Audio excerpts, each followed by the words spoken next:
IMT Conversations with Rod Texon. An incisive and sharp discussion of today's current issues. Ang pagpadayon sa duwa ka dekada nga serbisyo publiko. IMT Conversations with Rod Texon.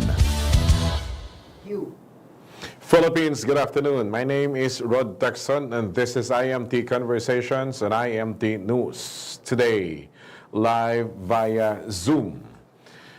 Direkta mismo sa Washington, sa Estados Unidos, isa ka Ilonggo. Anak man sang kilala nga mga Ilonggo diri sa aton sa syudad sang Iloilo. I am referring to Justin Banosing. Isa ka dako man nga kadalagan para sa aton nga mga Ilonggo kung ginapabugal naton kung kaisa nga isa ka Ilongga nakasulod sa Miss Universe, isa ka Ilongga ato sa isa ka prestiyoso nga conference, iniya isa ka Ilonggo nalakip sa Forbes 30 Under 30. Ano bala ini?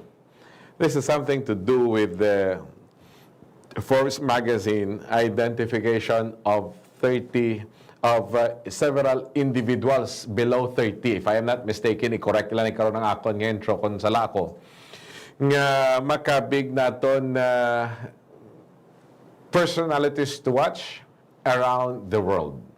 Di ko nalakip ka sa bilog nga kalibutan nga listahan, this is something. Ano bala ang nagdala sa Forbes nga ma-identify ning isa ka Ilonggo in the person of Justin Banosing, malakip sa sining listahan. Ari sa aton sini live kaupod naton si Justin Banosing. Justin, mayang hapon. Mayang hapon, sir. Thank you for having me. Salamat man sa sining kay ganun. Hindi mo ko pag Englishon kido, wala gikusubong sa modo mag intindi sang medyo slang kay balaan ko yata taas ka na gidaya. hindi man sir. Hindi man sir. Lahog lang Justin. Anyway, kamusta ikaw siguro for the benefits ng aton sining mga viewers. Kilalahon na mo nanay si Justin. This is the first time nga ma-interview ko ikaw. Si Justin bata ni Justin? Pauline Banusing, sir. Pauline kag Ni Gus. Gus Banosing. All right, taga Pavia. Now, tell us about this Forbes 30 Under 30. Yeah, so Forbes 30 Under 30, ano siya do, isa siya ka do list sang do mga recognized na mga individuals sa startup, sa mga tech, sa mga media across the world. So, subong na year, damo actually Filipinos na accept. So, una gamay lang gid na accept actually this year, do pila sa aton sa Philippines subong, do 10 to 12 sa aton sa Philippines subong na accept, which is really good for the Philippines kay napakita tagid na gadako na gid ang tech industry sa Philippines, nagadako na gid ang startup scene sa Philippines. So, ang company namon ang Akadarina, ako kag ang tatlo namon, ang duwa ko ka co-founders, kami actually ang pinakauna na gaming company sa Philippines na na-feature di sa Forbes. Okay. Now, when you say Forbes Under 30, we're talking of this big magazine nga naga-identify sang pila ka mga startups to watch. Tama? Oo. And we're not talking of the Philippines only. We're not talking sa Southeast Asia lamang or sa Asia as a whole, pero sa bilog ini nga kalibutan ang pag-identify, Justin. Oo, sa bilog na kalibutan, sir. So, bali na-include kita subong na year sa list sang bilog na world sa dere. So which is really cool kasi wala pa actually Ilonggo na at least to my knowledge Yes. Wala pa sang Ilonggo nakasulod sa dere, which is like really good. And hopefully sa future damo man makasulod. Siling ko gani, pabayaan talaga na yung siyampa ka mga Pilipino nga nakasulod. Well, we are happy nga pulo gid kamo ka mga Pinoy nakasulod sa listahan sang Forbes 30 Under 30. Dili lang tayo na isa ka Ilonggo, isa ka kadungganan para sa amon nga may isa ka inspirasyon nga pwede naton isugid sa mga kabataan in the person of Justin Banusing. You mentioned Akad Arena. Tell us about this. And paano ini siya ang na-recognize sa Forbes magazine? Yeah, so ang Academy do ano siya do bale do amo ni siya ang UAP or ang NCAA sang esports sa Philippines. So ano siya do community siya sa mga gaming students across the Philippines. So may ara kami sa mga community sa kada school kag kada college sa Philippines. So we have over 150,000 students across 700 schools subong sa Philippines, and ang ginoobra namon is himo kami sa mga program sa school nila, gahatag kami scholarships, organize kami tournaments, host kami mga events. And I guess ang pinaka-popular thing na known kami for is ang amon na scholarship fund. So kami ang pinakauna na gaming scholarship sa Southeast Asia actually. So every year, gahatag kami over 5 million pesos in value sa mga students sa Philippines na into video games para mag-cover ang ilan na studies. Ang pag-intindi ko do sa hindi lagi ko sure pero sa CPU do may ara na sang include niya kurso relative to esports.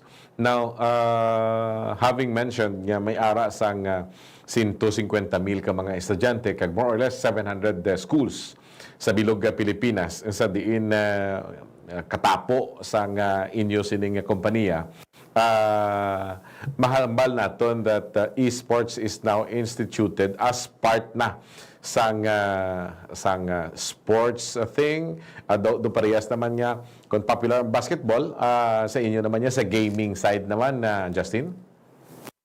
Bali, sang una do hindi gid man dako ang gaming sa Philippines, especially Yes. sa mga schools, pero subong especially na grabe na damo halos tanan may phones na subong, Yes. halos tanan may na computer, especially na tungod sa pandemic bala na ara tanan susulod.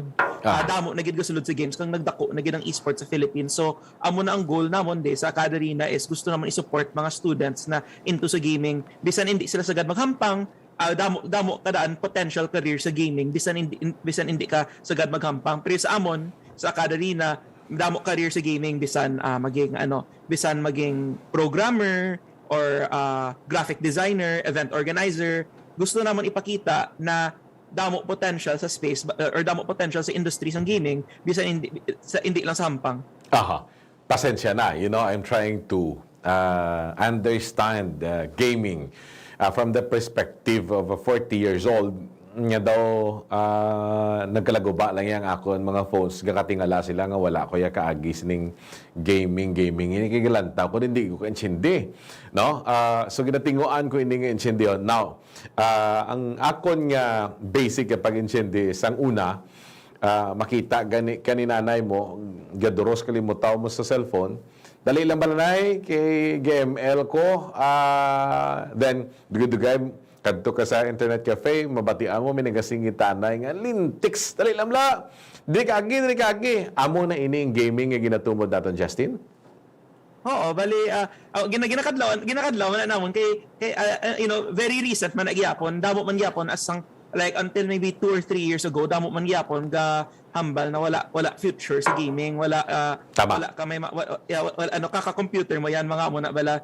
Pero over the past couple of years, gaming has shown that it is the fastest growing form of media sa world. Bale, it is almost as big as basketball. Gaming is actually on track na masurpass niya na ang movies, masurpass niya na ang mga books. So gaming is something that's growing really really fast. Kagdamo careers sa space na so una bisan nanay ko nagangakig na nga grabe gid akong time ginagasto sa gaming, pero pag makita niya na nakakuha ako di career okay man siya. Kagpuyos man sa amon sa damo sa students namon sa Academy sa una mga parents may isa kami ka students sa una nakadagabi gasinggit nanay sa iya na ngagahampang ka, pero sang nabalaan sang nanay na ang rason nga nakakuha siya scholarship para maka-study sa Ateneo tungod sa gaming, do naghipots na siya.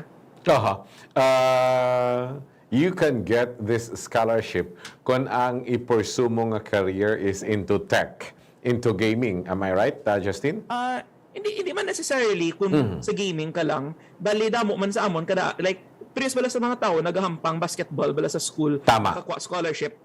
Just because na naghampang ka basketball sa school mo doesn't mean na maging professional basketball player ka man. Tama. Not all, like damo tawo wala sa UAP kag damo tawo like bisan sa mga private sa mga basketball leagues naton diri sa schools, wala man sila pang school nila, pang varsity nila. So priyos man sa amon sa Caderina, as long as involved ka sa school mo, sa gaming community sa school mo, bisan player ka or leader ka sa club mo or or ga-organize ka event sa school mo, gahatag kami scholarship sa imo para makaskwela ka. Tapos kung regardless kung ka na career matupan mo eventually, at least makahambal ka ang imo na hobby sa games, nakabayad sa imo, nakahatag scholarship sa imo. Okay. Gets ko na. Ang iban, basketball player, scholar siya sa university, tungod nga included siya, involved siya sa basketball team sa iyang eskwelahan.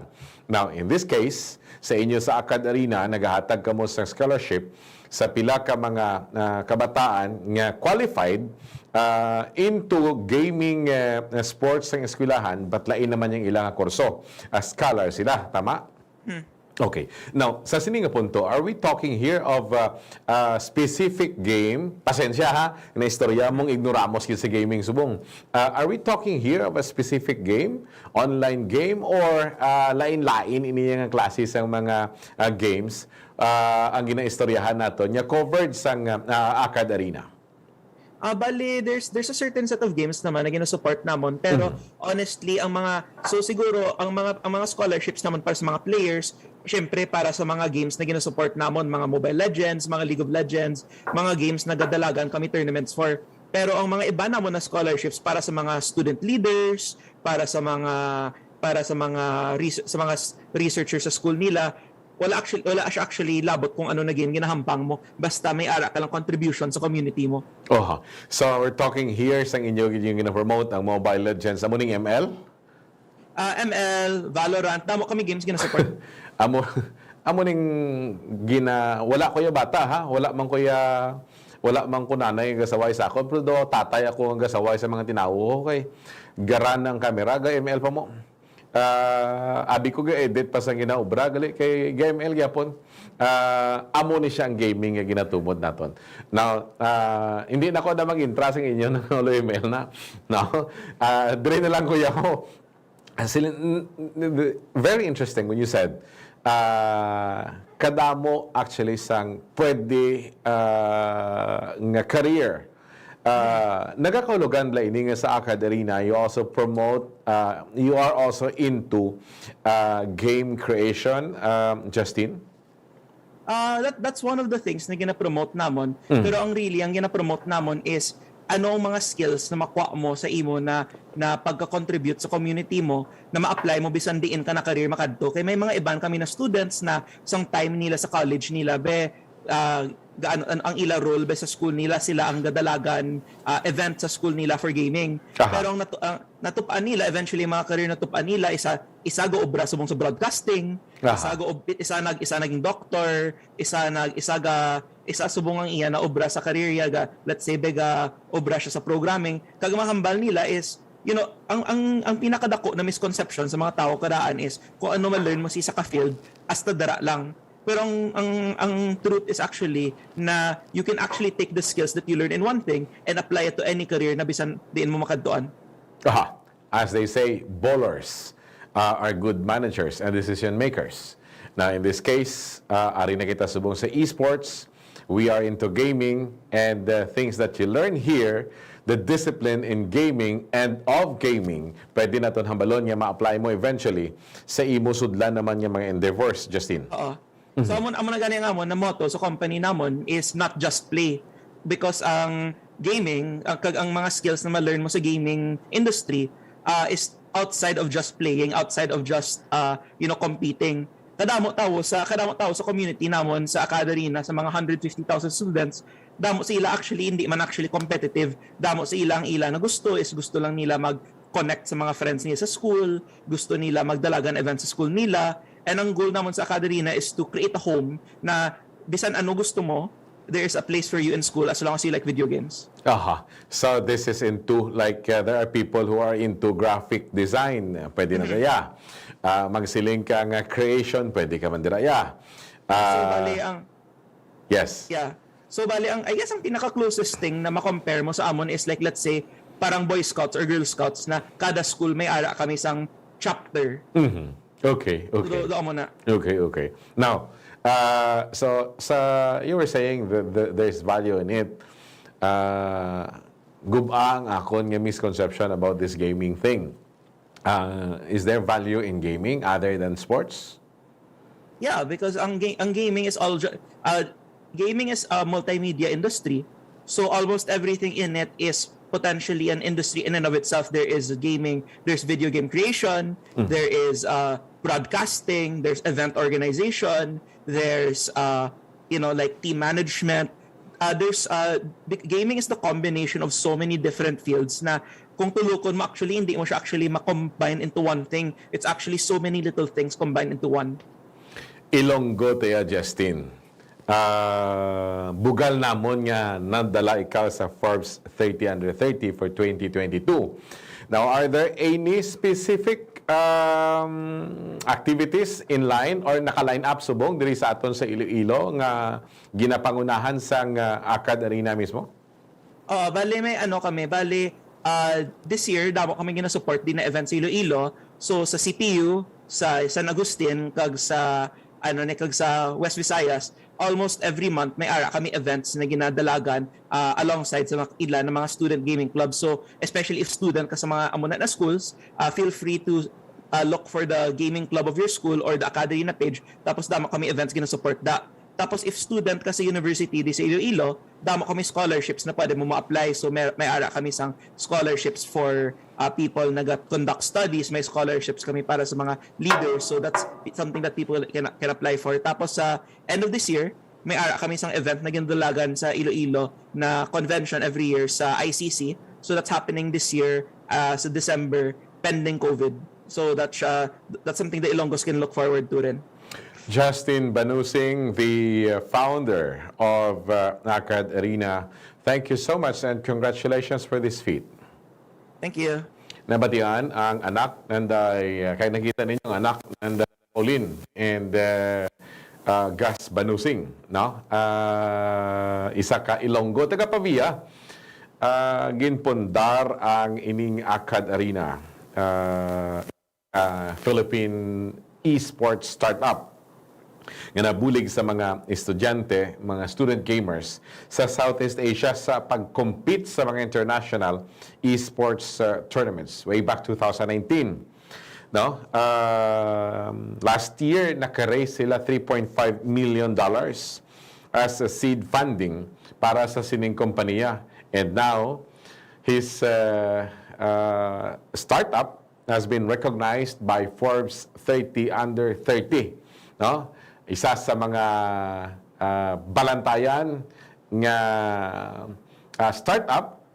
tech startup sa bilog nga kalibutan. Congratulations. My name is Rod Texon, and this is IMT Conversations on IMT News.